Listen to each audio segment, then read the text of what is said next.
So very good afternoon to all of you. Welcome back. Let's start. So I hope so आप सभी के पास calculator available है। तो दो दिन हो गए तो आपके पास कैलसी आ गया होगा। अगर किसी भी नहीं आया तो प्लीज आप जल्दी कैलसी ले लो, हमें काम आएगा। लेकिन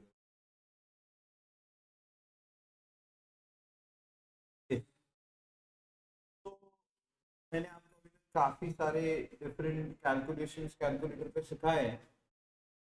फटाफट आपको कुछ और यहाँ पर क्वेश्चन दे रहा हूँ, आपको जल्दी सॉल्व करके देना है। और फिर आज हमें सिलेबस डिस्कस करना है पूरा अकाउंट का, ताकि हम फिर कल से हमारी पढ़ाई शुरू कर देंगे। हम एक एक चैप्टर अब पढ़ना कर देंगे ये फाउंडेशन अकाउंट्स का। तो ये रहे आपके सामने कुछ और कैलकुलेशंस। मुझे बस ये कैलकुलेशन आप फटाफट करके दिखा दो। कैलसी रेडी रहना चाहिए आपका। यस, कैलसी रेडी रहना चाहिए। ये ले लो टीचर।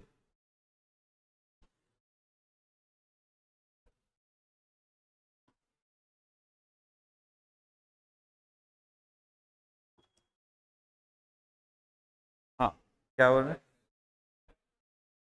इधर आना।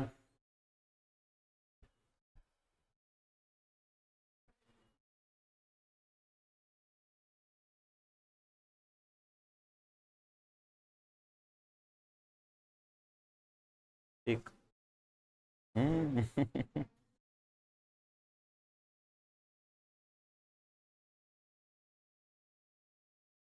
Yes, go for it.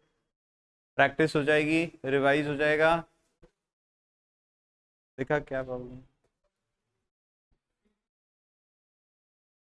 Check कर एक बार। यस, कितना आ रहा है? सब लोग प्लीज करें सॉल्व। 3373 आना चाहिए। अभी करेक्ट आना चाहिए। जल्दी आ रहा है नहीं आ रहा है, that is a different thing, वो हम बाद में कर लेंगे। जो बच्चे कल और परसों नहीं थे, व्हाट्सएप ग्रुप पर लेक्चर मैंने डाला है, यूट्यूब पर भी ऑलरेडी लेक्चर अपलोडेड है। जीएसए नाम से अपना चैनल है, तो आपको सर्च करना पड़ेगा जीएसए, एंड आपको उस पर कल के दोनों वीडियोस मिल जाएंगे। तो अगर आप कल या परसों नहीं थे तो आपको कैलकुलेशन जो भी मैंने सिखाया है कैलकुलेटर पर कैसे करते वो आपने एक बार देख लेना है। आया 3373 सबको? मेमोरी फंक्शन यूज किया होगा ऑब्वियसली आपने। यस, कल मैंने आपको सिखाया था कि क्यूब रूट कैसे निकालते हैं, फोर्थ रूट कैसे निकालते हैं। याद है आपको steps?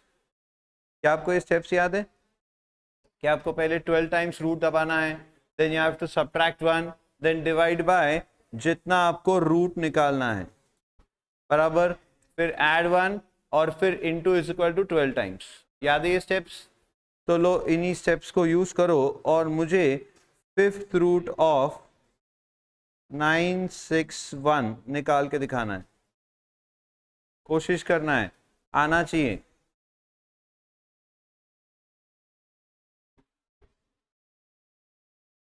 Fifth root of 961।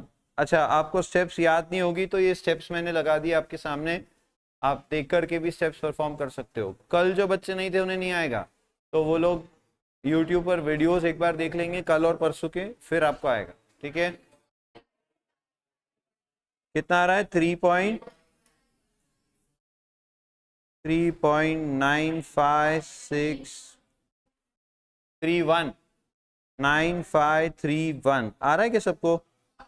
Fifth root of 961 3.9531। एक काम करो ना, फिर से चेक भी तो कर सकते हो आप। कैसे? ऑन दबाओ, प्रेस करो 3.9531, इनटू की साइन प्रेस करो और इज इक्वल टू तब तक दबाओ जब तक कॉर्नर में क्या नहीं आ जाता, 6 नहीं आ जाता। तो रेस टू क्या मिल जाएगा? 5। देखो तो कितना आ रहा है? 965, लगभग उसके नजदीक आ रहा है। ठीक है, क्योंकि हमने राउंड ऑफ भी कर दिया ना, 4 ही डेसिमल्स लिए, और डेसिमल बढ़ाओगे तो नंबर और छोटा होते जाएगा। बराबर है? यस, एक मिनट। हेलो, यस आया 3.953। ओके चलो, please please please don't talk. एक मैंने आपको और चीज कल सिखाई थी, वो भी एक बार रिवाइज कर ले, थोड़ा सा आपको याद होते रहेगा। 46 into 51 plus 46 into 50 plus 46 into 33 plus 46 into 26 plus 46 into 48। आपको याद है ना क्या करना है इसमें? क्या आपको 46 बार बार प्रेस करना है? नहीं, वो एक ही बार आपको प्रेस करना है 46 इंटू, वो कॉमन हो जाएगा और फिर आप सिर्फ आगे जो नंबर्स मैंने दिए वो प्रेस करते जाओगे, इज इक्वल टू करोगे, जीटी करोगे, आपको सम मिल जाएगा। और सिर्फ सम ढूंढने बोला है मैंने, तो आराम से आना चाहिए ये करते। एम प्लस भी यूज कर सकते हो, बट एम प्लस नहीं करे और जीटी करे तो भी काम हो जाएगा। जीटी याद है आपको कैसे किया था मैंने कल? एक बार मैं करवाता हूं, पहले आप अपने हिसाब से कर लो, आंसर बता दो। 9568 आ रहा है, सब लोग सॉल्व करें, चेक करें 9568 आ रहा है क्या सबको? तो फिर मैं एक बार करवाता हूं। ऑन दबाएंगे अब।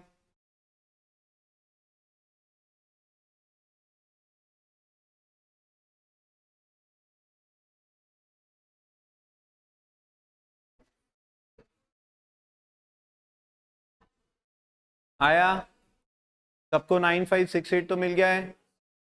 श्योर? नहीं आया? ऑन दबाइए, मेरे साथ करना है।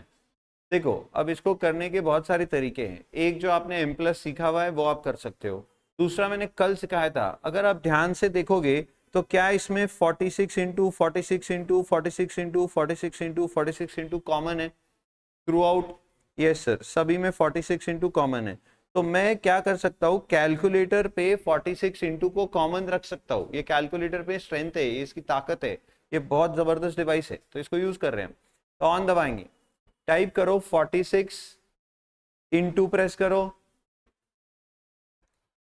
इंटू प्रेस किया, अब दबाओ 51, अब दबाओ 51, प्रेस किया, इज इक्वल टू प्रेस करो सिर्फ। यस, अब ये क्या हुआ, 46 इंटू 51 आपका चले गया कहां पर? जीटी में। जीटी क्या है? Gross total. एक ही मिनट, मेरे को एक ओटीपी भेजना है सिर्फ।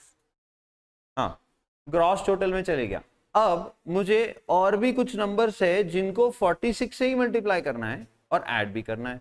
तो टाइप करो 50 डायरेक्टली, कुछ भी प्रेस नहीं करना है दूसरा। 50 प्रेस किया, इज इक्वल टू दबाओ, देखो 2300 आया होगा। एंड 46 इंटू 50 हमें पता है ऑलरेडी कि 2300 होता है, बराबर है?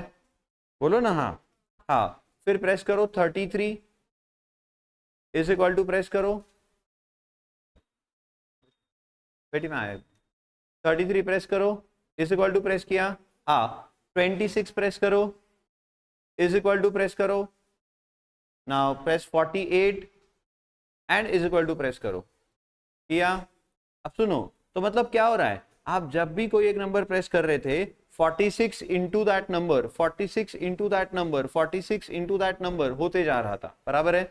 यस, और सारे इज इक्वल टू प्रेस करके वो ग्रॉस टोटल में भी जा रहे थे। अब जीटी प्रेस करो तो आपको इन सब प्रोडक्ट्स का टोटल मिल जाएगा। क्या वो 9568 आ रहा है? बोलो ना, आया क्या? किसका नहीं आया अभी भी? सबका आया? श्योर? वेरी इजी, पक्का? तो जब भी ऐसा कोई कॉमन नंबर आपको मल्टीप्लिकेशन में दिखे, ऑलवेज रिमेंबर उसको एक ही बार प्रेस करो, अगले नंबर्स बस आप मल्टीप्लिकेशन के लिए यूज करते जाओ, इज इक्वल टू प्रेस करते जाओ और वो ऑटोमेटिकली जीटी में ऐड होते रहेगा। अगर मुझे ये एम प्लस से करना है तो भी कर सकता हूँ क्या? हाँ, मैं एम प्लस से भी ये चीज कर सकता हूँ। वैसे करके दिखाऊँ आपको? एक बार कर लेंगे, चलो एम प्लस भी रिवाइज हो जाएगा। ऑन दबाइए, मेमोरी क्लियर है क्या चेक करिए।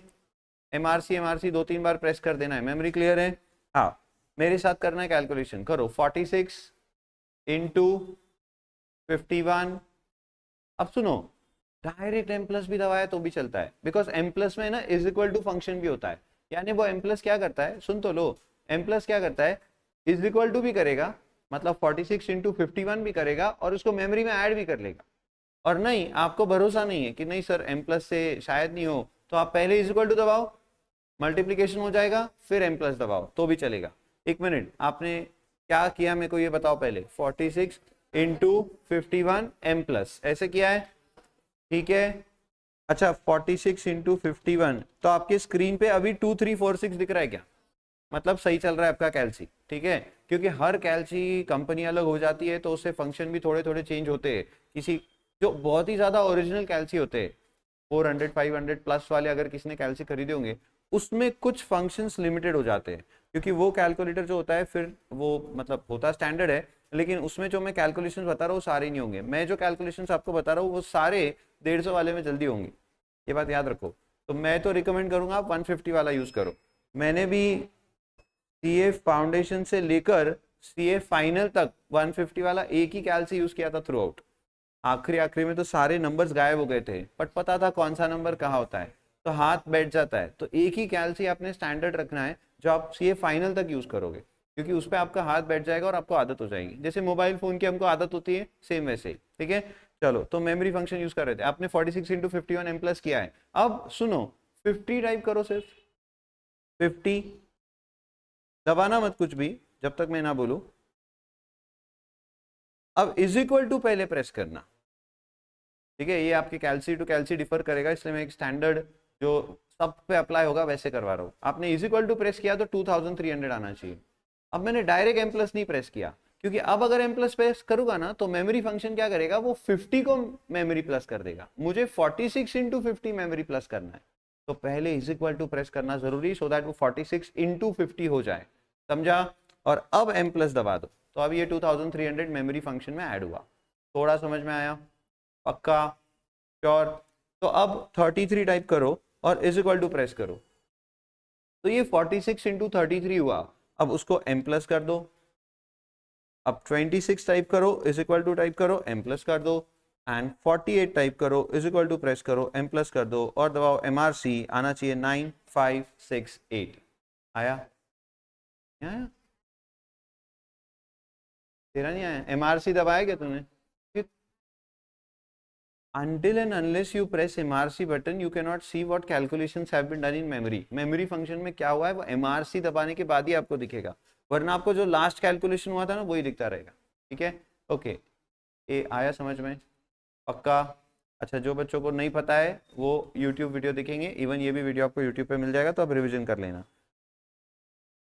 एक अब मैं आपको यूनिक कैलकुलेशन पूछ रहा हूँ, ये आप करके दिखा दो। जितना भी मैंने अभी तक सिखाया है उसके बेसिस पर आपको ये अगर आ गया तो मजा आ जाएगा।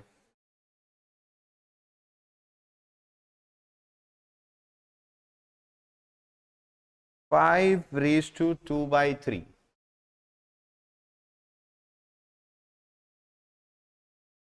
5 रेज टू 2/3। आप अगर मैथमेटिक्स के स्टूडेंट हो तो आपको थोड़ा सा दिमाग लगाना है, ज्यादा नहीं। वैसे तो ये डायरेक्ट ढूंढा जा सकता है, मैंने सिखाया है, बट अगर आपको डायरेक्ट नहीं भी आता है तो आप जुगाड़ू बन सकते हो। मैं चाहता हूं कि आप सीए बन रहे हो तो आप दिमाग अप्लाई करना सीखो, कोशिश करो।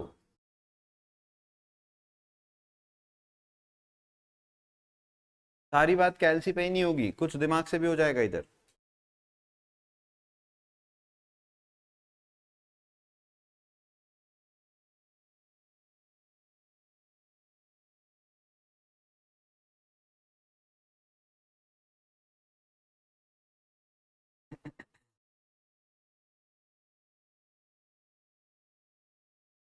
ओके, तो मुझे ऐसा लग रहा है कि आप अटक गए हो, तो मैं थोड़ा सा आपको फ्री करता हूँ, ध्यान देना। क्या आप ये नहीं जानते कि इसको हम ऐसे भी लिख सकते थे? ओ, और फिर क्या आप इसका 25 का क्यूब रूट निकाल सकते हो? अच्छा, क्यूब रूट तो आपको अब निकालना आता है। 12 times square root -1 divide by 3 +1 into is equal to 12 times, and you could have done this. बोलो सच्ची, ये दिमाग लगना चाहिए था कि नहीं? हाँ, ये लगना चाहिए था। अच्छा, पर क्या क्या ऐसा ही करना पड़ेगा या कुछ और भी किया जा सकता है? तो मैं आपको बताना चाहूंगा कुछ और भी किया जा सकता है। पहले आप एक काम करो, अब निकाल ही लो ये कैलकुलेशन, सॉल्व करो इसको। क्या करना है आपको याद है? जो बच्चे कल थे, कल जो बच्चे थे उन्हें याद आना चाहिए। अब क्या करोगे आप? तो पहले 5 स्क्वायर दैट इज 25, और 25 का क्यूब रूट निकालोगे। कैसे? Using the steps. तो 25 का क्यूब रूट निकालो, ये स्टेप्स का इस्तेमाल करो, और बताओ कितना आ रहा है 25 का क्यूब रूट।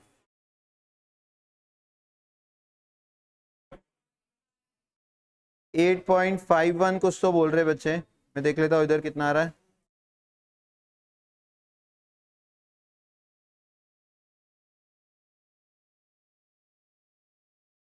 8.51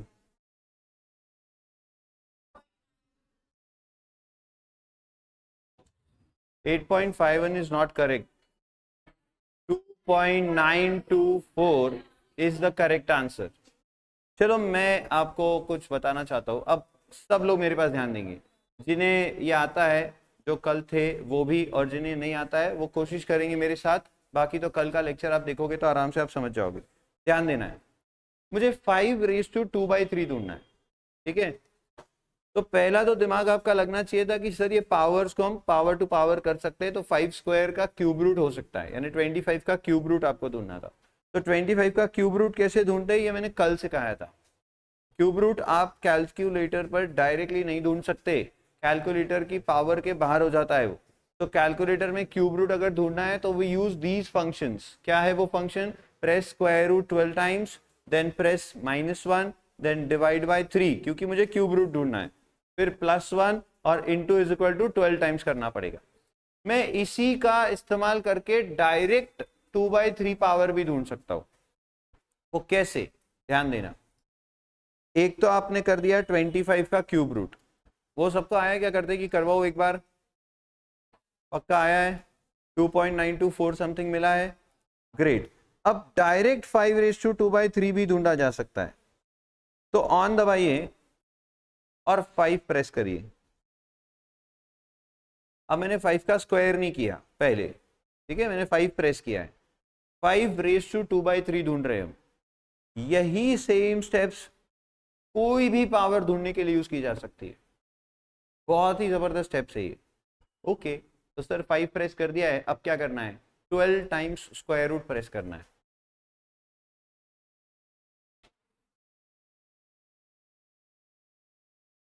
हुआ -1, -1 किया. अब सुनो, -1 होने के बाद मुझे जब कोई रूट ढूंढना होता है तो मैं क्या करता हूं? डिवाइड बाय वो रूट की वैल्यू, बराबर. मुझे यहाँ क्या पावर ढूंढनी है? ⁻²/3. करेक्ट है? बोलो ना. हाँ हाँ. तो हम क्या करेंगे, अभी जो नंबर हमको मिला है -1 होने के बाद, करो उसको डिवाइड बाय 3. किया? सुनते रहो सुनते रहो. डिवाइड बाय 3 किया. अब उसको इंटू 2 भी करेंगे हम. डिवाइड बाय 3 किया.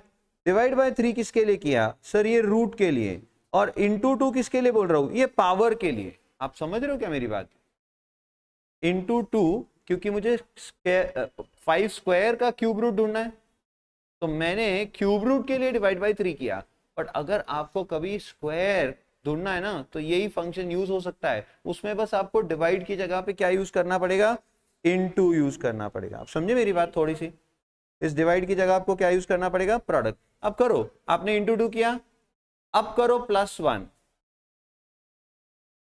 इंटू 2 किया था, फिर +1, और अब इंटू इज इक्वल टू, ये एक बार होगा, ऐसा आपको 12 बार प्रेस करना है. Into is equal to 1, into is equal to 2, into is equal to 3, into is equal to 4, 5, 6, 7, 8, 9, 10, 11 and 12. 2.924.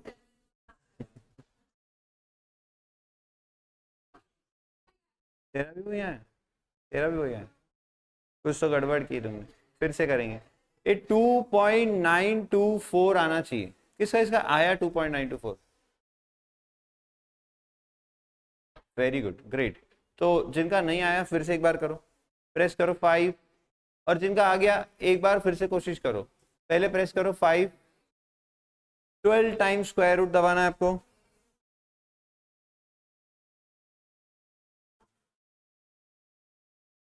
हुआ -1, डिवाइड 3, मल्टीप्लाई 2. हो गया? मल्टीप्लाई 2 किया. अब +1 हुआ. अब इनटू इज इक्वल टू आपको 12 बार प्रेस करना है. 1, 2, 3, 4, 5, 6, 7.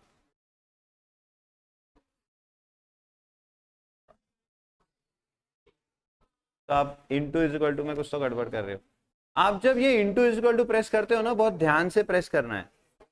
मैं आपको रिकमेंड करूंगा जब भी आप कैल्सी खरीदो या आपने खरीद लिया है अभी, तो जो है वो रहने दो, अगर चेंज कर सकते हो तो कैल्सी के ना बटन्स प्रेस करके देखना, कैल्सी के बटन्स प्रेस करके देखना। अब मेरे ये जो दो कैलकुलेटर है ना, ये वाला कैल्सी जीएसटी से रिलेटेड है जो मुझे मेरे ऑफिस के काम से लगता है, और ये वाला कैल्सी ये नॉर्मल कैल्सी है जो स्टूडेंट्स के पॉइंट ऑफ व्यू से मैं यूज करता हूँ। बट इसके बटन्स में और इसके बटन्स में जमीन आसमान का फर्क है। इसके बटन जब मैं प्रेस करता हूँ तो इसका फीडबैक इतना अच्छा नहीं है, इसको हार्ड प्रेस करना पड़ता है। और यही कैल्सी के बटन्स को मैं सॉफ्ट प्रेस भी करूँ, इमीडिएट रिएक्शन है। तो एक कैल्सी आता है कैसियो का, आप अगर ले सकते हो तो वो भी बहुत अच्छा था, पर ठीक है हमने अब ले लिया है तो अब मैं अब बोलूँगा नहीं आपको क्यों खरीदो, बट उसके बटन्स ज़बरदस्त हैं, टच करते से ही इमीडिएट वो आपको रिप्लाई दे देगा। चलो ठीक है, क्या आपको ये समझ में आ गया? एक और कैलकुलेशन दे रहा हूं, करके दिखाओ, करेक्ट आना चाहिए।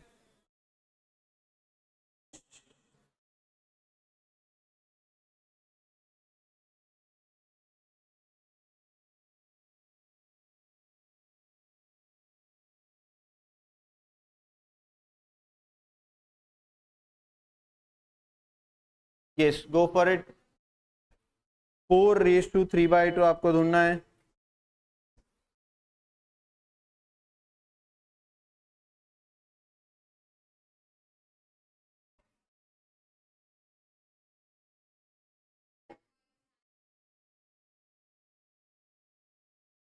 कितना आया? 7.998 समथिंग बोल रहे बच्चे, मतलब ही आंसर आना चाहिए था कितना? 8। 7.99 मतलब ही क्या हो गया? 8। Round of to 8। ऑब्वियसली उसको आप राउंड ऑफ करके 8 मानोगे, बट क्या ये सॉल्व करने के लिए कैल्सी की जरूरत थी? नहीं। मैं तो चाहता था आप कैल्सी पे ही करो ताकि आपको समझे कि कैलकुलेशन बराबर हो रहा है, बट ये डायरेक्ट भी किया जा सकता था, क्योंकि बताओ 4 का क्यूब कितना होगा? 64, और 64 का फिर क्या करना था? स्क्वायर रूट, जो क्या होगा? 8। इसका आंसर डायरेक्ट क्या आना चाहिए था? 8। आपको कैल्सी पे बराबर मिला है 7.99, जो भी मिला है that is approximately what? 8। so that is absolutely correct, that is no wrong anything. Okay, so I hope आपको ये कैलकुलेटर पर इतनी सारी बातें जो मैंने समझाई है, बट इसके इनटू 2 बातें अभी और करनी बाकी है, लेकिन मैं वो सारी अभी नहीं डिस्कस करूंगा। जैसे जैसे हम आगे बढ़ेंगे, जब भी हमें जिस भी पर्टिकुलर कॉन्सेप्ट की जरूरत पड़ेगी कैलकुलेशन से रिलेटेड, तब मैं आपको वो एक्सप्लेन करूंगा। और इनकेस अगर आपको ये लिख कर चाहिए कि सर हम भूल जाएंगे, हमको ये आप लिख कर दे दोगे तो हम प्रैक्टिस कर सकते हैं, तो हम इसको लिखवा भी देंगे आपको जब जब जरूरत पड़ेगी तब। मतलब कैलकुलेटर का हम जो यूज है क्या करेंगे, जो पर्टिकुलर प्रॉब्लम हम सॉल्व कर रहे हैं तो उससे रिलेटेड कैलकुलेटर का कोई यूज है जो हमें नहीं पता या जो आपको याद नहीं आ रहा है, साइड में एक बॉक्स बनाएंगे, उसमें कैलकुलेटर यूज कैसे करना है लिख देंगे, सो दैट आपके पास रिविजन के लिए वो रहेगा। ठीक है, ओके। सो मैंने आपको एक नोटबुक दिया है, that notebook is completely from class. आपको बाकी जो सब्जेक्ट्स है आपके, तो मैंने एक ही बुक दिया है, आपको 4 सब्जेक्ट्स है। अगर आपको बाकी सब्जेक्ट्स के लिए भी यही नोटबुक यूज करना है, इस नोटबुक की खास बात यह है कि इसका जो पेज है वो आपकी एग्जाम में जो आंसर शीट आएगी उसी का पेज साइज है सेम, तो आपको रियल टाइम एक्सपीरियंस मिलेगा। प्लस उसका पेज क्वालिटी हमने बहुत अच्छा रखा है, थिक रखा है। जब आप उस पर लिखोगे आपको एक्सपीरियंस आएगा कि वाइटनेस ज़्यादा है और प्लस थिकनेस भी ज़्यादा है, तो लिखते वक्त आपको स्मूथ रहेगा। अब उसमें एक इंडेक्स दिया है मैंने, अगर आपने फर्स्ट पेज पे देखा होगा तो ये एक सिंपल सा इंडेक्स हमने उसमें रखा है। इंडेक्स का फायदा क्या है कि आपका हर चैप्टर कितनी बार आपने रिवाइज किया है वो आप इस इंडेक्स से, अगर आप इसको प्रॉपरली फिल करते हो, जब भी आप रिवाइज करोगे तो आपको ये बहुत अच्छा एक स्टडी, आपका जो प्लानिंग है वो करने के लिए काम आएगा। सारे सब्जेक्ट्स के लिए आप ये कर सकते हो। तो हम क्या कर रहे हैं, आपका जो अकाउंट्स का सिलेबस है, तो ये नोटबुक मैंने जो आपको दिया हम इसको अकाउंट्स के लिए यूज कर रहे हैं, क्योंकि हम अकाउंट्स की पढ़ाई कल से स्टार्ट कर देंगे। तो अकाउंट्स के लिए आप पूरा, आज हम सिलेबस डिस्कस करेंगे, तो आप पूरा एक इंडेक्स बना लोगे प्रॉपरली मेरे साथ, और फिर जैसे जैसे हम इसकी एक एक चैप्टर की स्टडी करते जाएंगे आप उसमें फिल करते जाओगे डेट वाइज, और जब भी आप उसकी रिवीजन करोगे वो भी आप डेट यहाँ लिखते जाओगे, तो आपके पास ट्रैक रहेगा कि कौन से पर्टिकुलर चैप्टर का आपने कितनी बार रिवीजन कर लिया है और कितनी करने की जरूरत है। ठीक है, यस।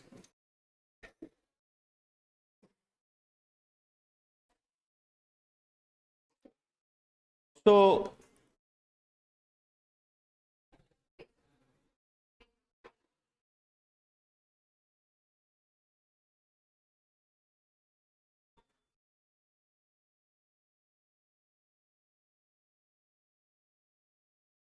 ये नोटबुक हम अकाउंट्स के लिए यूज कर रहे हैं। आपका अकाउंट्स का सिलेबस इन ऑल 11 चैप्टर्स में डिवाइडेड है। 11 चैप्टर्स आपको पढ़ने हैं पूरे सिलेबस में। क्या क्या उसमें आने वाला है सारी बातें हम डिस्कस करेंगे। तो चैप्टर नंबर 1 एंड 2 ये दोनों आपके थ्योरेटिकल चैप्टर्स है। इसमें आपने जो आपके बेसिक कॉन्सेप्ट्स पढ़ रखे हैं ऑलरेडी वो सारे आएंगे। सुनना ध्यान से, आप कुछ भी मत लिखना जब तक मैं ना कहूँ, ताकि गड़बड़ ना हो। जैसे ही मैं कहूँ तभी लिखना, ठीक है, ध्यान देना इधर। तो फर्स्ट चैप्टर आपका ऑब्वियसली थ्योरेटिकल है पूरा, जिसमें आप अकाउंट्स के कॉन्सेप्ट्स, प्रिंसिपल्स, कन्वेंशंस ये सब पढ़ोगे जो आपने ऑलरेडी 11th स्टैंडर्ड में पढ़ लिए। तो मैं आपको ज़्यादा थ्योरी से बोर नहीं करना चाहता, हम सीधा स्टार्ट प्रैक्टिकल पार्ट से ही करने वाले।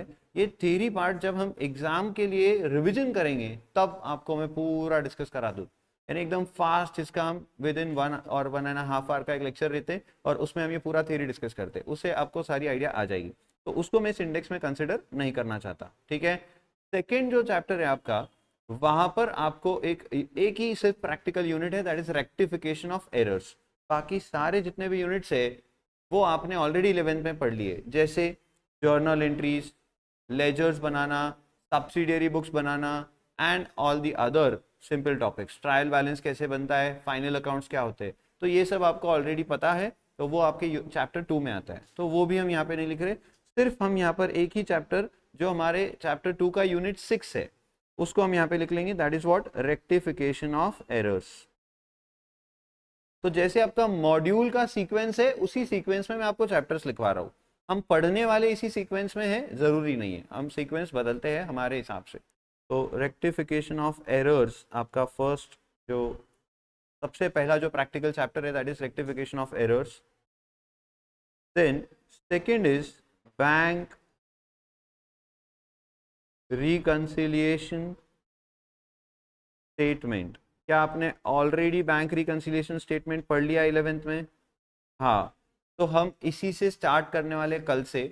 हम इसको पढ़ के फटाफट खत्म कर देंगे। पर क्या सीए फाउंडेशन में अब हम पढ़ रहे हैं तो ऑब्वियसली थोड़ा स्टैंडर्ड लेवल पे पढ़ेंगे, तो इसमें बैंक से रिलेटेड बहुत सारी जानकारी मैं आपको दूंगा कि कौन से टाइप्स की बैंक होती है हमारे देश में जो काम करती है। और इसके अलावा आपको यहाँ पर एक और एक एडिशनल कॉन्सेप्ट सीखना है जिसको हम कहते हैं एडजस्टेड कैश बुक, जो आपने सीए फाउंडेशन में ही सीखना है। 11th में आपको सिर्फ बीआरएस था। जो सीबीएसई बोर्ड के स्टूडेंट से क्या आपने बैंक रिकंसिलिएशन स्टेटमेंट सीखा हुआ है? Great.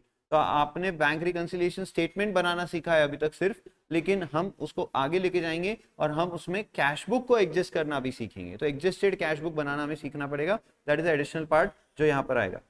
Then comes what, inventories. Now what is inventories? Please pay attention. Please don't talk.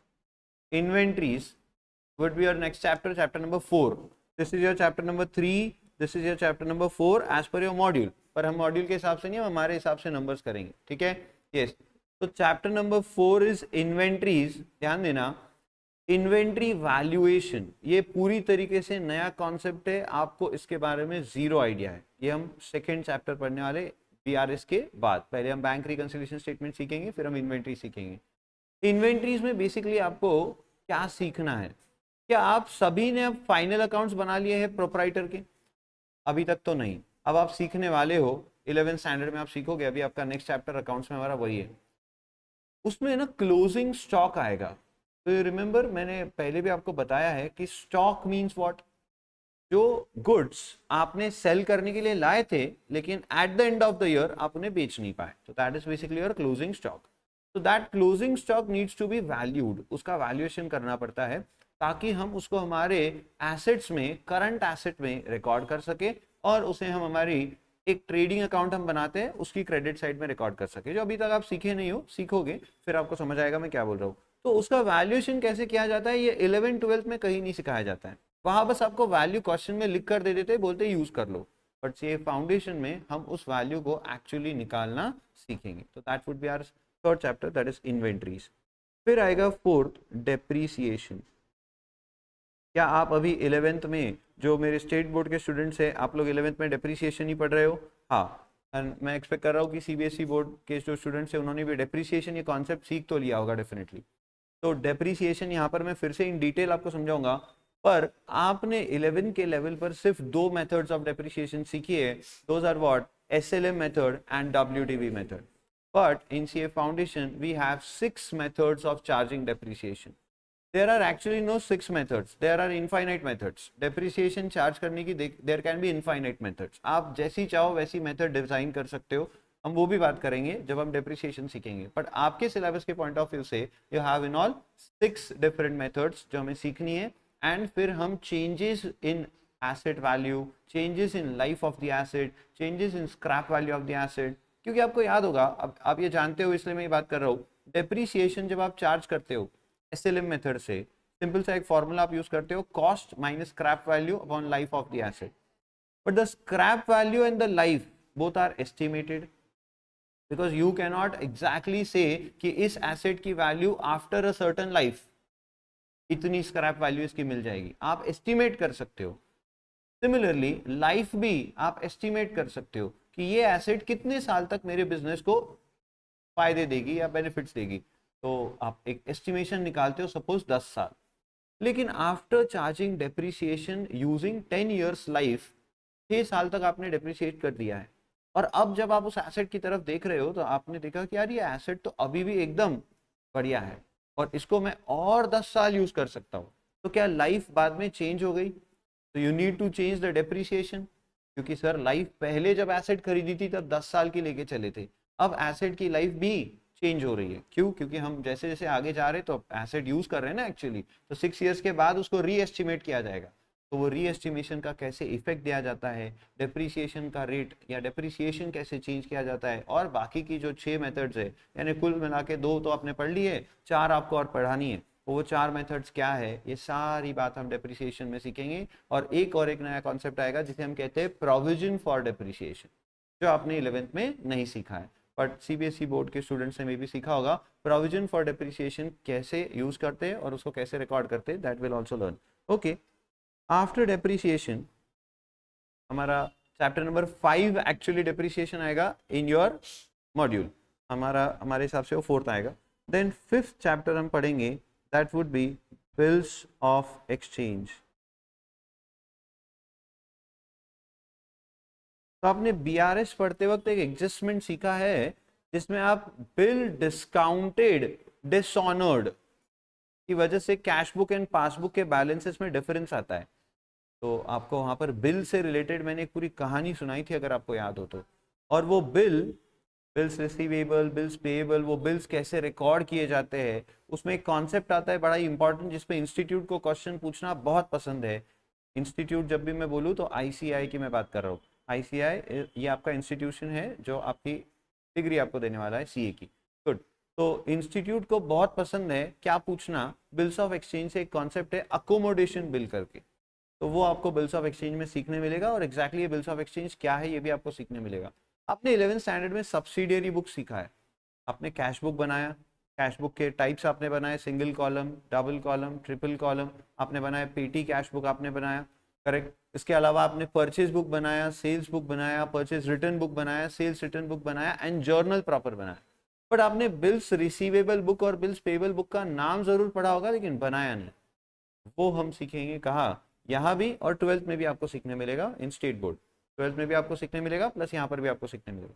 Great. तो बिल्स ऑफ एक्सचेंज हम लोग पढ़ेंगे। देन आएगा क्या, फाइनल अकाउंट्स।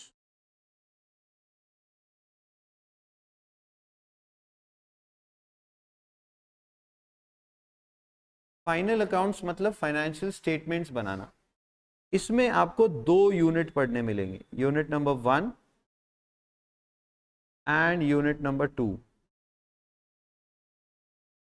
यूनिट 1 जो रहेगा वो अभी आप 11th में भी पढ़ने वाले हो, जो नॉन मैन्युफैक्चरिंग एंटिटीज के लिए रहेगा।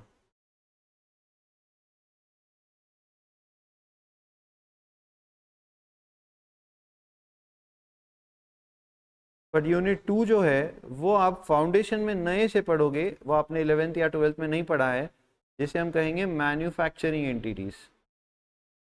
दोनों में फर्क क्या है सर? फर्क ये है, पहले जो फाइनल अकाउंट्स है वो एक ट्रेडिंग कंसर्न के लिए बनाए जाएंगे। पहले जो फाइनल अकाउंट्स है वो एक ट्रेडिंग कंसर्न के लिए बनाए जाएंगे, यानी जो बस चीजें खरीद कर लाता है और बेचता है। लेकिन सेकंड जो फाइनल अकाउंट्स है वो स्पेशल होंगे, उसमें आप मैन्युफैक्चरिंग एंटिटीज के लिए फाइनल अकाउंट्स बनाओगे, यानी जो बनाता है और फिर उसे बेचता है, खरीद कर लाकर नहीं बेचता है। तो मैन्युफैक्चरिंग एंटिटीज के फाइनल अकाउंट्स कैसे बनेंगे हम सीखेंगे, और उससे पहले आप जो 11th में सीखोगे उसे ही हम थोड़ा सा और यहाँ पर एक लेवल अप करेंगे नॉन मैन्युफैक्चरिंग एंटिटीज के लिए। That is your chapter number 6 final accounts. Okay, then आएगा चैप्टर नंबर 7, जो कि एक बड़ा इंपॉर्टेंट चैप्टर होगा, इस पर भी डेफिनेटली क्वेश्चन एग्जाम में आता है, जिसे हम कहेंगे नॉट फॉर प्रॉफिट ऑर्गेनाइजेशंस। ये आपके 12th के लिए भी एक इंपॉर्टेंट चैप्टर होगा, लेकिन वहां पर हम बेसिक सीखेंगे, यहाँ पर एडवांस सीखेंगे। Not for profit organisation.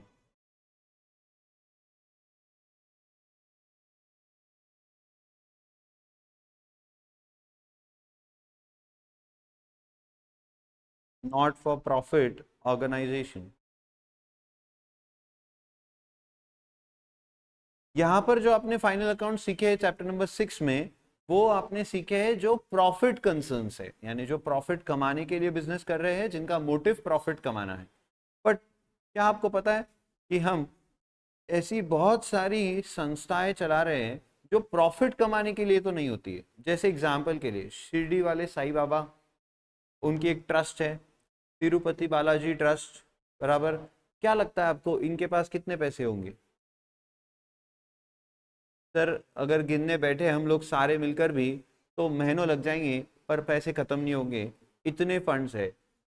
Shirdi के साईं बाबा करीब करीब 1000 करोड़ प्लस के तो फिक्स डिपॉजिट्स है, 1000 करोड़ प्लस के फिक्स डिपॉजिट्स है, एसेट्स आर डिफरेंट, और डेली का कैश कलेक्शन जो है वो अलग, और प्लस वहां पर जो भंडारे में पैसा होता है वो अलग, वो साल में एक बार खुलता है, उसको गिना जाता है और उसकी फिक्स डिपॉजिट बना दी जाती है।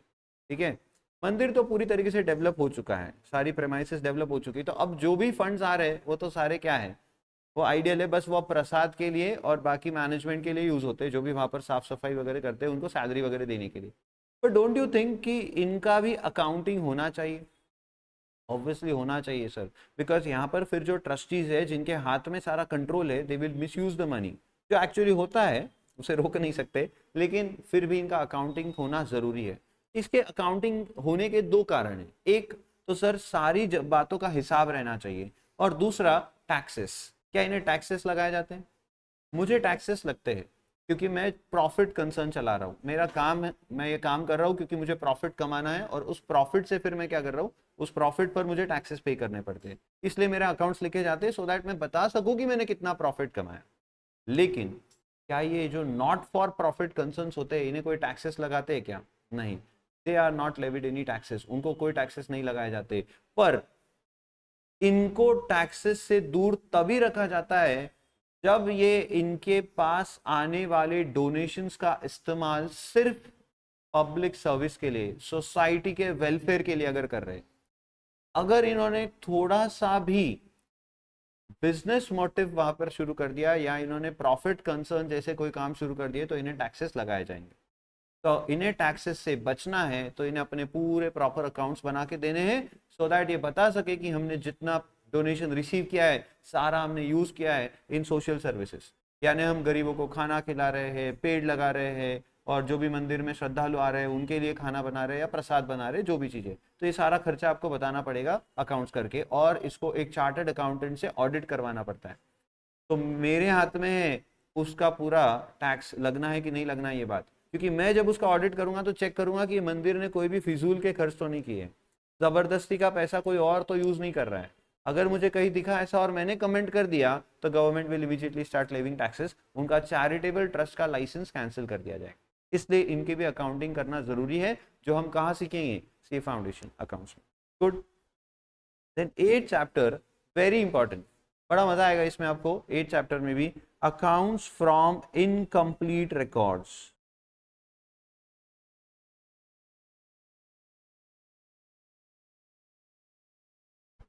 आपको नाम से ही मतलब तो थोड़ा समझ में आ रहा होगा।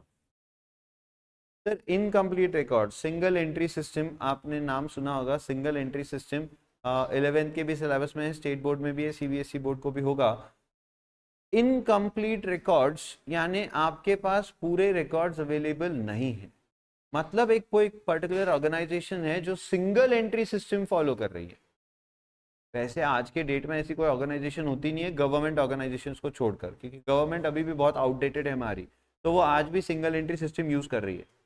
सिंगल एंट्री सिस्टम में क्या होता है कि हर एक ट्रांजैक्शन का एक ही इफेक्ट दिया जाता है। वैसे हर ट्रांजैक्शन के कितने इफेक्ट होने चाहिए, 2, लेकिन दिए क्या जाते हैं, 1। तो एक ही इफेक्ट देने की वजह से वो अधूरी जानकारी है, वो अधूरा अकाउंटिंग है, तो उसे आपको पूरा करके देना है और डबल एंट्री में कन्वर्ट करके दिखाना होता है। तो कैसे किया जाएगा वो हम यहाँ सीखेंगे। इसके अलावा इस पर्टिकुलर चैप्टर में बड़े इंटरेस्टिंग क्वेश्चन आएंगे किससे रिलेटेड। कुछ क्वेश्चंस जो इंस्टीट्यूट ने पूछे मैं आपको सिर्फ कोट कर रहा हूँ, बाकी तो हम सॉल्व करेंगे जब हम सीखेंगे। आपको ऐसे कुछ डेटा ये प्रोवाइड करेंगे कि कोई एक पर्टिकुलर एंटरप्राइज या कंपनी या फिर ऑर्गेनाइजेशन थी जिसके अकाउंटिंग रिकॉर्ड्स जहां पड़े थे वहां आग लग गई, ठीक है, एंड जितना भी अकाउंटिंग रिकॉर्ड्स था वो सारा जल गया। कुछ डेटा जो हमें दिखा वो हमने आपको रख दिया है सामने आपके। अब उसकी मदद से आप इसको पूरा फाइनेंशियल स्टेटमेंट्स तक लेके जाके दिखाओ। ऑब्वियसली वो सफिशिएंट डेटा रहेगा, जब क्वेश्चन बनाएगा इंस्टीट्यूट तो उसको वैसे बनाना पड़ेगा कि स्टूडेंट उसको क्रैक कर सके, बट वो सफिशिएंट डेटा रहेगा लेकिन उसमें छुपा हुआ रहेगा बहुत कुछ। और आपको अपना पूरा 11th 12th और सीए फाउंडेशन जितना भी हम यहाँ तक पहुँचते पहुँचते अकाउंट सीखेंगे सब कुछ आपको अप्लाई करना है, और आपको वो इनकम्प्लीट रिकॉर्ड्स जो अधूरे रिकॉर्ड्स है उनको पूरा करके दिखाना है। इस पर इंस्टीट्यूट को क्वेश्चन पूछना पसंद है, ये भी एक फेवरेट टॉपिक है इंस्टीट्यूट का। जैसे मैंने आपको बिल्स ऑफ एक्सचेंज के वक्त कहा अकोमोडेशन बिल इंस्टीट्यूट को पसंद है, वैसे ये भी एक बहुत पसंद टॉपिक है इंस्टीट्यूट का। Then comes chapter number 9।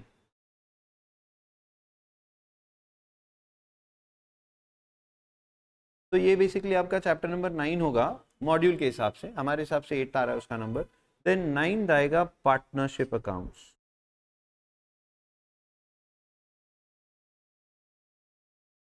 तो अभी 11th स्टैंडर्ड में आप जो कुछ भी पढ़ रहे हो सारा कुछ प्रोप्राइटरशिप से रिलेटेड पढ़ रहे हो, लेकिन जब आप 12th में आओगे तो वहां पर भी और यहाँ सीए फाउंडेशन में भी आपको सिखाएंगे पार्टनरशिप से रिलेटेड अकाउंटिंग। क्योंकि अभी तक हम जितना भी अकाउंटिंग सीख रहे हैं ना उसमें सिंगल ओनर होता है, लेकिन जब पार्टनरशिप अकाउंट्स हम सीखेंगे तो उसमें मल्टीपल ओनर्स हो जाएंगे, 2 3 4। तो अभी एक ही इंसान कैपिटल दे रहा है तब 4 लोग कैपिटल देंगे। अभी एक ही इंसान प्रॉफिट्स सारे एंजॉय करने आ रहा है तब 4 लोग प्रॉफिट्स एंजॉय करेंगे, उनका एक रेशियो रहेगा। तो बहुत सारी बातें उसमें आएगी पार्टनरशिप अकाउंट्स में। इसमें हम कुल मिलाकर 7 यूनिट्स पढ़ेंगे, ये एक बड़ा चैप्टर होगा हमारा। तो यूनिट नंबर 1 रहेगा जिसमें हम पढ़ेंगे इंट्रोडक्शन टू पार्टनरशिप। तो पार्टनरशिप एक्ट आपके लॉ के सिलेबस में है, उसके रिलेटेड जो भी प्रोविजंस अकाउंट्स में लगने वाली है वो सारी यहाँ डिस्कस होंगी। लॉ के सिलेबस में आपको पार्टनरशिप एक्ट सिखाया जाएगा। पार्टनरशिप एक्ट हमारे देश में लॉ बना हुआ है कि अगर कोई भी एक पार्टनरशिप फर्म में 4 पार्टनर्स है, 3 पार्टनर्स है, उनके बीच झगड़े हो जाते हैं, डिस्प्यूट्स होते हैं, तो उन डिस्प्यूट्स को सॉल्व करने के लिए एक कायदा बना हुआ है, एक लॉ बना हुआ है, पार्टनरशिप एक्ट उसे कहते हैं। 1932 में बना है, लॉ के सिलेबस में आप वो सीखोगे। उसी से रिलेटेड कुछ प्रोविजंस अकाउंट्स में काम आएगी, तो पहले हम वो सीखेंगे इंट्रोडक्शन में। देन यूनिट नंबर 2 में हम सीखेंगे what is goodwill and it's treatment. तो गुडविल क्या है, गुडविल का कैलकुलेशन कैसे होता है और फिर उसकी ट्रीटमेंट कैसे होती है, ये हम सीखेंगे यूनिट नंबर 2 में। फिर यूनिट नंबर 3 आएगा कि अगर कभी आपकी पार्टनरशिप फर्म में आपको और कोई नए पार्टनर्स लेने हैं तो वो नए पार्टनर्स का एडमिशन कैसे होगा और इसकी वजह से अकाउंट्स में क्या क्या चेंजेस आएंगे, क्योंकि वो जो नया पार्टनर आएगा उससे आप पैसे मंगवाओगे, उसे आप कहोगे कि अब तू हमारे साथ जुड़ रहा है, तो वो प्रॉफिट्स भी मांगेगा आपसे, तो ये सब कुछ अकाउंट्स में कैसे किया जाएगा ये हम एडमिशन ऑफ पार्टनर में सीखेंगे। अब हो सकता है कि कोई पार्टनर आपको बहुत तकलीफ दे रहा है, तो फिर उसको पार्टनरशिप फर्म से रिटायर भी करना पड़ेगा। तो पार्टनरशिप फर्म से किसी पार्टनर को निकालना है तो वो कैसे निकाला जाएगा, उसकी अकाउंटिंग कैसे करेंगे, ये हम सीखेंगे रिटायरमेंट ऑफ पार्टनर में। अब हम इंसान हैं, पार्टनर्स भी इंसान हैं, और डेथ तो हर किसी का आना ही है, इनएविटेबल है। तो ऑब्वियसली पार्टनर अगर मर जाता है तो अकाउंट्स में कैसे उसका हिसाब किया जाएगा, उसका पैसा उसके घर वालों को कैसे दिया जाएगा, अकाउंट्स में क्या क्या चेंजेस करने पड़ेंगे, ये हम सीखेंगे डेथ ऑफ अ पार्टनर में। और अगर पार्टनर्स के बीच में बिल्कुल जम नहीं रहा तो उनकी फर्म को बंद करना है, तो हम सीखेंगे dissolution of partnership firm. Partnership firm का डिसोल्यूशन हम करेंगे, यानी पार्टनरशिप फर्म को बंद कैसे करना।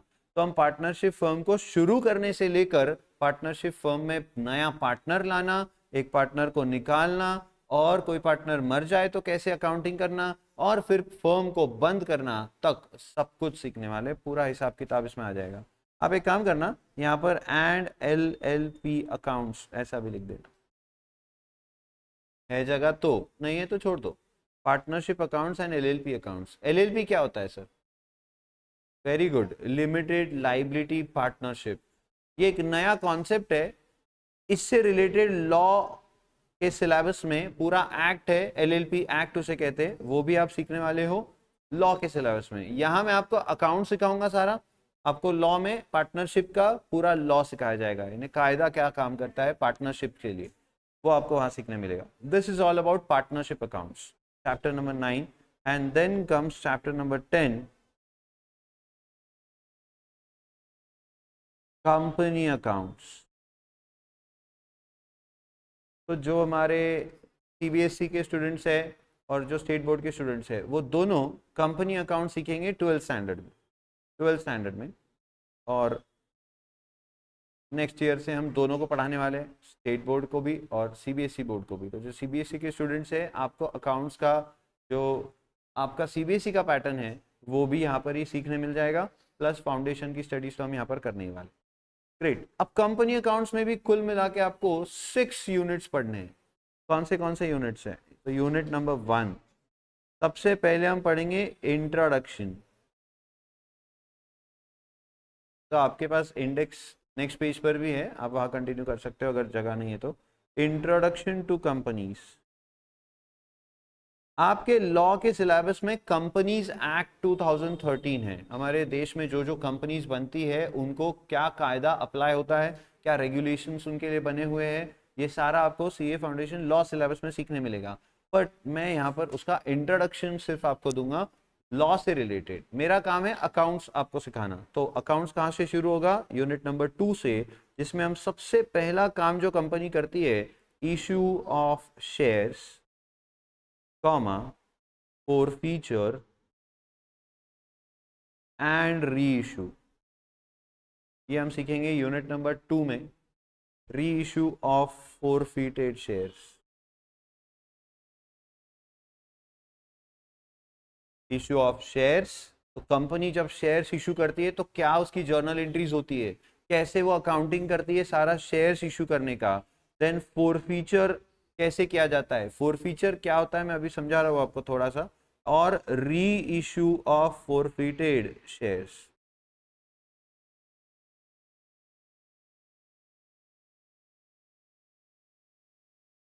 Sir what is issue of shares, तो समझता है आप शेयर्स बेच रहे हो, कंपनी अपने शेयर्स बेच रही है। शेयर्स क्या होते हैं, शेयर कैपिटल क्या होता है, कौन से टाइप के शेयर कैपिटल होते हैं, डिटेल डिस्कशन, एकदम मजा आएगा। पूरा कंपनी को अपन निचोड़ के रख देंगे। और यहाँ मैं आपको है ना सिर्फ सिलेबस पॉइंट ऑफ व्यू से नहीं पढ़ाता हूँ, आपको रिलायंस इंडस्ट्रीज की बैलेंस शीट पूरी दिखाऊंगा, वो रीड करना समझाऊंगा कि कैसे उसको रीड किया जाएगा, और जो हम सीखेंगे वो प्रैक्टिकली उस बैलेंस शीट में आपको कैसे दिख रहा है। फिर हम एक और एक बैलेंस शीट यूज करेंगे बोट लिमिटेड की। बोट लिमिटेड कंपनी का नाम एक्चुअली उसका इमेजिन प्राइवेट लिमिटेड है, पर बोट जो कंपनी है जो आपको ईयरपॉड्स, ईयरफोन्स और वॉचेस ये सब बेचती है, वो भी एक चार्टर्ड अकाउंटेंट है। आपको पता है उसका जो फाउंडर है, दो को फाउंडर्स है उसके एक्चुअली, तो उसमें से अमन गुप्ता जो फाउंडर है जो शार्क टैंक पे भी आता है, तो उसकी वो कंपनी है। तो उस कंपनी की भी बैलेंस शीट हम यहाँ पर यूज़ करते हैं। इससे क्या है कि आपको प्रैक्टिकली समझ में आएगा कि जो हम सीख रहे हैं वो वापस से वहाँ पर दिख रहा भी हमें कि कैसे ये लोग एक्चुअली करते हैं। तो इशू ऑफ शेयर्स। अब फोर्थ फीचर क्या होता है? तो ऐसा है कि कंपनी शेयर्स सब्सक्राइब करने के लिए लोगों को इनवाइट करती है। हजारों, लाखों, करोड़ों की तादाद में लोग सब्सक्राइब करते हैं कंपनी के शेयर्स के लिए, और उसके लिए पैसा देना पड़ेगा। अब कंपनी सारा पैसा एक साथ नहीं ले लेती है, थोड़ा थोड़ा करके पैसा कंपनी लेती है। 100 रुपए का अगर एक शेयर है तो पहले 20 रुपए ले लेगी आपसे, फिर 25 रुपए मंगाएगी, फिर 50। जैसे कंपनी को जरूरत पड़ेगी कंपनी पैसे कॉल करती है। अब कभी कभी ऐसा होता है कि कुछ शेयर होल्डर्स स्टार्टिंग में तो पैसा दे देते हैं, शेयर होल्डर्स तो बन जाते हैं, बट बाद में शेयर्स के पैसे देते नहीं है, तो उनके शेयर्स को कर दिया जाता है क्या? फोरफिट। फोरफिट करना यानी उनके शेयर्स को कैंसिल कर दिया जाता है। पैसे वापस देते हैं कि नहीं देते हैं ये सारी बातें जब हम सीखेंगे तब करेंगे, बट फोरफिट यानी उनके शेयर्स को फोरफिट कर दे रहे, मतलब कैंसिल कर दे रहे कि अब तुमने पैसे नहीं दिए, भूल जाओ, और फिर उन शेयर्स को किसी और को री इशू किया जाता है। तो ये सारी बातें हमें जर्नल एंट्रीज के साथ यानी अकाउंटिंग के साथ, कॉन्सेप्ट्स के साथ यहाँ पर पढ़नी है। देन थर्ड आएगा, जैसे कंपनी शेयर्स बेचती है वैसे ही कंपनी डिबेंचर्स भी बेचती है। तो डिबेंचर्स बेचने की जर्नल एंट्रीज क्या होती है, डिबेंचर्स बेचने की अकाउंटिंग कैसे की जाती है, that will study in unit number 3, issue of debentures. Debentures company ही बेच सकती है सिर्फ। शेयर और debenture both are securities, both are instruments, दोनों का काम कंपनी को पैसे दिलवाना है। शेयर बेचकर भी कंपनी के पास पैसा आता है जिससे कंपनी बिजनेस करती है, और डिबेंचर्स बेचकर भी कंपनी के पास पैसा आता है जिससे कंपनी बिजनेस करती है, बट दोनों का नेचर अलग अलग है, इसलिए दोनों की अकाउंटिंग भी अलग अलग है। दोनों का नेचर क्यों अलग है, शेयर और डिबेंचर में क्या फर्क है, दोनों का मतलब क्या है, ये जब हम सीखेंगे बहुत डिटेल में बात करेंगे। Then comes unit number 4, issue of bonus shares and right shares. अब ये जो चैप्टर है, ये जो यूनिट है, एक्चुअली आपका सिलेबस यहाँ खत्म हो जाता था ये फाउंडेशन ओल्ड सिलेबस में, बट अब आपके लिए इंस्टीट्यूट थोड़ी ज़्यादा प्यार दिखा रही है, बोलो ऐसा भी बोलो तो चलेगा, ज़्यादा आपके लिए वो थोड़ा सिलेबस लेके आई है। उन्होंने और 3 यूनिट इसमें ऐड किए हैं। तो 4th यूनिट इन्होंने ऐड किया है bonus shares and right shares. ये पहले सीए इंटरमीडिएट में हुआ करता था, सेकेंड लेवल में, तो वहाँ से निकाला है और उसको अब सीए फाउंडेशन में लेके आया है। बड़ा इजी चैप्टर है, सब कुछ आसान है, आप बस बैठे रहो, पढ़ते रहो, मजा आ जाएगा। तो issue of bonus shares, bonus shares यानी क्या? फ्री में शेयर्स दे रही कंपनी, तो वो कैसे अकाउंटिंग किया जाएगा उसका, और राइट शेयर्स क्या होते हैं और उसकी अकाउंटिंग कैसे होती है ये भी हम सीखेंगे। देन यूनिट नंबर 5 इस चैप्टर में आएगा, जो हम रिडेम्पशन करने शुरू करेंगे। तो पहले हम प्रेफरेंस शेयर्स का रिडेम्पशन करेंगे। अब ये क्या है क्या नहीं आपको अभी कुछ समझेगा नहीं, तो समय अभी जब पढ़ेंगे तब आपको अच्छे से समझेगा। एंड देन हम लास्ट यूनिट पढ़ेंगे रिडेम्पशन ऑफ डिबेंचर्स, और यहाँ आपका सिलेबस अकाउंट्स का हो जाएगा खत्म।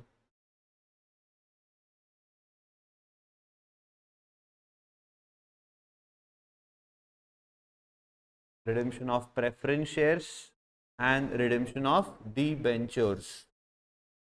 That would be your last chapter of the whole syllabus, account syllabus. And that's it. Done. तो सर ऐसा पूरा आपका सिलेबस है। वैसे चैप्टर्स काउंट होते हैं 11, लेकिन कुछ चैप्टर्स ऐसे जिसमें 6-7 यूनिट्स भी है, तो सिलेबस वास्ट है पर बड़ा आसान है अगर आप कॉन्सेप्चुअली पढ़ो और सही ढंग से पढ़ो। हम कोशिश हमेशा यही करेंगे कि आपको हर चीज़ बहुत आराम से और एकदम डिटेल में विद प्रैक्टिकल एक्सपोजर पढ़ाए, ताकि आपको एक्चुअली समझ में आए कि ये कहाँ यूज़ होता है। तो आपको याद भी रहेगा। अब यहाँ पे आपको करना क्या है आगे, तो जब भी मैं कोई चैप्टर शुरू करूँ उसके आगे आपने उसका स्टार्टिंग पेज नंबर और जहां वो खत्म होगा उसका एंडिंग पेज नंबर लिख देना है, बराबर। आगे आपने अभी कुछ नहीं लिखना है, क्यों, ये आपके लिए है। तो जब मैं चैप्टर पढ़ाऊंगा तो आप जैसे पर्टिकुलर अभी ये बैंक रिकंसिलिएशन स्टेटमेंट हम इससे स्टार्ट कर रहे हैं, तो आप ये फर्स्ट चैप्टर करोगे तो ये कब स्टार्ट हुआ उसका डेट तो आप यहाँ लिख दोगे, ये हमने कब पढ़ा था, ये डेट लिखना बहुत जरूरी रहेगा आपके लिए। इससे फायदा ये होगा कि जो मैं यहाँ पे नोट्स लिखूंगा उसका पीडीएफ बना के मैं आपके साथ व्हाट्सएप ग्रुप पे शेयर करूंगा, तो आप डेट वाइज ये पीडीएफ देख सकते हो। तो जो भी दिन का आपका कुछ कंटेंट लिखना रह गया या कुछ भी रह गया है तो आप उस पीडीएफ में जाके देख लो उस डेट का और लिख लो, ठीक है। तो डेट आपने रोज के रोज लिखना है अपनी नोटबुक में। लेकिन ये जो आगे मैंने कॉलम्स आपको इंडेक्स में दिए, ये किस लिए दिए, तो जब भी आप खुद से स्टडी करोगे पहली बार फिर से, वो स्टडी 1 की डेट आपकी यहाँ पर आएगी कि मैंने कब पढ़ा इसे, फिर से इस पर्टिकुलर चैप्टर को मैंने कब पढ़ा, आइदर टेस्ट के वक्त आपने पढ़ा या आपने खुद की रिवीजन करने के लिए पढ़ा होगा तब, पर पहली स्टडी आपकी डिटेल स्टडी होगी। फिर आप उसको 2 बार रिवाइज करोगे तो रिवीजन की भी आप वहाँ पे डेट्स लिखोगे। इससे होगा ये कि हर चैप्टर के सामने आपका ये शेड्यूल आ जाएगा। अब इसमें आपको दिखेगा कि कोई एक पर्टिकुलर चैप्टर आपने सिर्फ स्टडी किया है पर रिवाइज नहीं किया है, तो आप उसकी रिवीजन प्लान कर सकते हो। फिर समझ गए, पक्का, बोलो ना यस। तो आप ये इंडेक्स को अच्छे से यूज करोगे, प्रॉपरली पूरी बुक बनाओगे, पेज नंबर अच्छे से लिखा हुआ रहेगा, तो आपको बाद में रिवीजन करते वक्त सब कुछ आसान हो जाएगा। That's it. तो कल से हम शुरू कर देंगे बैंक रिकंसिलिएशन स्टेटमेंट। ऑलरेडी आपको आइडिया है तो I will directly jump on the basic concept and फिर मैं क्वेश्चन सॉल्व करने शुरू कर दूंगा। और फिर एक नया बात आपको सिखाऊंगा which is adjusted cash book. अभी आपका क्लास हम 1 आवर का ही कंटिन्यू कर रहे हैं, फिर धीरे धीरे हम इसको 2 आवर्स का करने वाले। वो कब होगा मैं आपको बराबर बता दूंगा, अभी तो नहीं हो रहा है, बाद में होगा। अभी कल आपका क्लास 1 घंटे का ही है, same time same place. Bye, take care.